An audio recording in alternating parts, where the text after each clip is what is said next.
Effectivement, c'est dans le cadre du cycle de conférences organisé par Maroc Diplomatique. Nous saluons cette initiative d'avoir consacré la thématique de la régionalisation avancée comme deuxième sujet traité dans ce cadre-là. C'est un thème très important parce que le Maroc aujourd'hui est entré dans une phase d'opérationnalisation concrète avec la législature actuelle.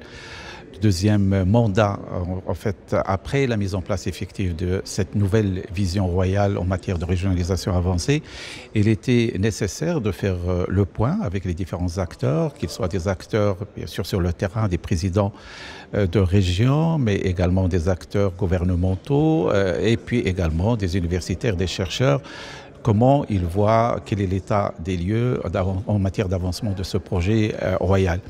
Alors bien évidemment, c'est un sujet de très grande importance sur un plan structurel parce que la régionalisation avance depuis plusieurs années, mais il prend une autre ampleur ces derniers temps parce qu'il coïncide avec la mise en place d'un autre méga-projet marocain qui est le nouveau modèle de développement. Et il est très important de lier ces deux grands projets parce que la régionalisation avancée serait un levier justement pour l'atteinte des objectifs du nouveau modèle de développement, parce qu'il s'agit bien sûr de réduire les disparités sociales, de réduire les disparités territoriales, de créer plus de richesses, de créer plus d'emplois, et cela ne saurait se réaliser sans qu'il y ait une véritable régionalisation avancée.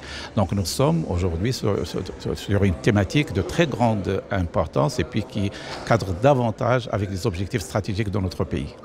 En fait, les enjeux, c'est d'aller davantage vers une opérationnalisation à travers la responsabilisation des différents acteurs. Bien sûr, il y a les élus, il y a l'administration centrale, il y a les représentants des différentes administrations au niveau régional. Chacun doit assumer ses responsabilités.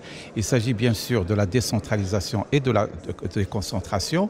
Il s'agit du transfert du pouvoir du central vers le régional et le local. Donc cela suppose justement une prédisposition sur un plan organisationnel, mais également sur un plan humain. Donc la question de la formation des cadres est posée pour que les régions puissent assumer entièrement les responsabilités qui leur incombent davantage.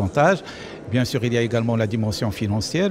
L'État consacre aujourd'hui à peu près 10 milliards de dirhams pour financer les budgets des régions, mais les régions sont également sollicitées à développer les ressources propres, notamment en matière, bien sûr, de drainage de tout ce qui est fiscalité locale.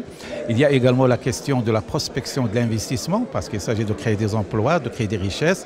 Et aujourd'hui, avec la nouvelle organisation, notamment des centres régionaux d'investissement, qui ont plus de responsabilités de prospection et d'attractivité d'investissement, donc ils doivent également assumer les responsabilités. Donc il faut dire qu'aujourd'hui, le rôle de chacun est clair. Ce qu'il faudrait, c'est justement plus d'engagement, plus d'action, parce qu'on n'a pas le choix pour aller de l'avant. On a besoin d'une véritable régionalisation avancée.